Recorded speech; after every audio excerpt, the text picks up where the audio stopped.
మిత్రులకు ముఖ్యంగా నమస్కారాలు తెలియజేస్తూ ఈరోజు ప్రభుత్వం ఏర్పడిన తర్వాత కాంగ్రెస్ ప్రభుత్వం ఏదైతే ఉందో అంతకుముందు పిసిసి అధ్యక్షంగా ఉన్నటువంటి రేవంత్ రెడ్డి గారు ఇచ్చిన ఎన్నో హామీలను మర్చి ఈరోజు రైతులకు మోసం చేసే విధంగా ఎలక్షన్ టైంలో లోపల రైతు బంధును రైతు భరోసాగా మార్చి ఎకరాకు 15,000 ఇస్తున్నాడు. ఈరోజు ఎంతో దాన్ని సంవత్సరం కాలం నానబెట్టి ఈరోజు ఎకరాకు 12,000 ఇస్తానని నిన్న డిక్లేర్ చేయడం జరిగింది. మరి అదేవిధంగా రైతు రుణమాఫీ ఏదైతే ఉందో మీరు డిసెంబర్ 9 తారీఖు ముందు బ్యాంకుల కుర్కి 2 లక్షల లోన్ తెచ్చుకోమని చెప్పిండు.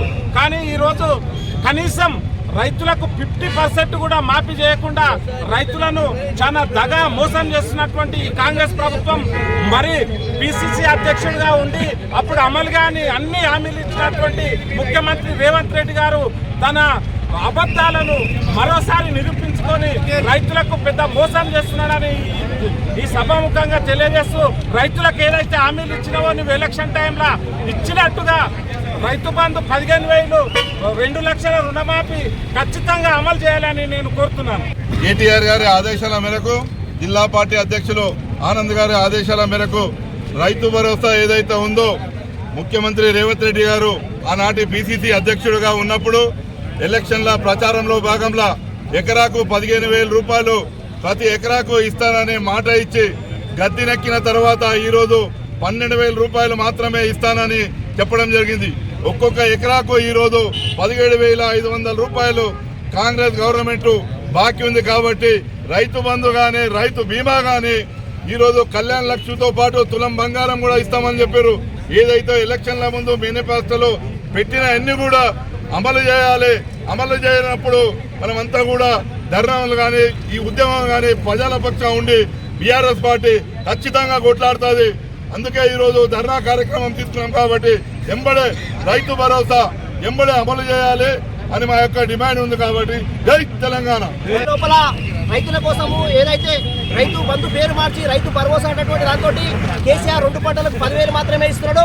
కాంగ్రెస్ అధికారంకి వచ్చిన తర్వాత 15,000 ఇస్తామని చెప్పేసి వాళ్ళ మేనిఫెస్టోలో చెప్పి అదే మాటలు రాహుల్ గాంధీతోని సోనియా గాంధీతోని ప్రియాంక గాంధీ గారితో చెప్పించి ఈ రోజు తీరా చూసి సంవత్సర కాలం అయిన తర్వాత ఇప్పటికీ 2 సార్లు రైతు భరోసా రైతులకు ఎగ్గొట్టి తీరా ఇప్పుడు 15,000 కాదు నేను 12,000 మాత్రమే ఇస్తా అని చెప్పేసి తెలంగాణ రాష్ట్ర రైతులను దగా చేస్తున్న ఏదైతే రేవంత్ రెడ్డి ఉన్నాడో ఆయన వెంటనే రాజీనామా చేయాలని చెప్పి డిమాండ్ చేస్తూ తెలంగాణ రాష్ట్రం లోపల రైతులను అందరినీ రాజులను చేసి రైతు కోసం రైతు భరోసా అనేటువంటి రైతు పెట్టుబడి రైతు రుణమాఫీ అనేకమైన విషయాల్లో కేసీఆర్ రైతులను రాజును చేస్తే ఈ కాంగ్రెస్ ప్రభుత్వం సంవత్సర కాలంలోనే రైతులను ఈరోజు దివాలా ఈరోజు అడుపునే స్థాయికి తీసుకొస్తా ఉన్నారు. కాబట్టి రేవంత్ రెడ్డి కానీ కాంగ్రెస్ కానీ ఇచ్చిన మాట కట్టుబడి లేనందుకు రాబోయే కాలంలో రైతులు కూడా ఈ ప్రభుత్వానికి తీవ్ర బుద్ధి చెప్తారని హెచ్చరిస్తూ ఏదైతే మా గౌరవ కేటీఆర్ గారి పిలుపు మేరకు మా జిల్లా అధ్యక్షులు ఆనంద్ గారి పిలుపు మేరకు ఈరోజు కాంగ్రెస్ ప్రభుత్వం రైతులను ఏదైతే 15,000 ఇస్తా అని చెప్పేసి 12,000 ఇస్తా అని చెప్పేసి దానికి కండిషన్ షరతులు పెట్టి రైతులను మోసం చేస్తుందో దానికి నిరసనగా ఈ కార్యక్రమం చేస్తా ఉన్నాం. కాబట్టి రైతులందరూ కూడా భవిష్యత్తులో ఉద్యమించాలని చెప్పి కోరుతా ఉన్నారు. గారు ఎన్నికలలో హామీ ఇవ్వకుండానే ఎకరాకి సంవత్సర కాలానికి 10,000 రూపాయలు ఇచ్చిండు.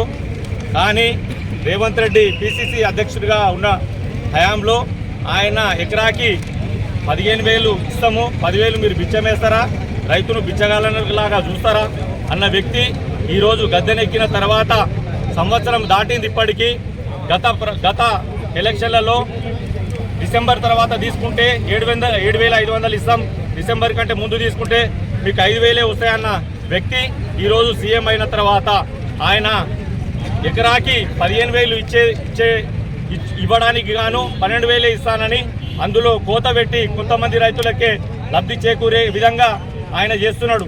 అలాగే రైతు రుణమాఫీ కూడా 40% నుంచి 50% అమలైంది.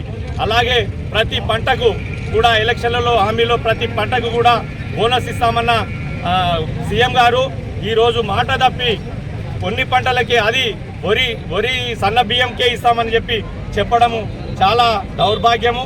ఈ కార్యక్రమాన్ని ఇలాగే కొనసాగిస్తే ఖచ్చితంగా రైతుల నుంచి వ్యతిరేకత మీరు ఖచ్చితంగా వ్యతిరేకిస్తారు. మీ ప్రభుత్వాన్ని గద్దెరించే వరకు టీఆర్ఎస్ ప్రభుత్వం పోరాడుతుంది.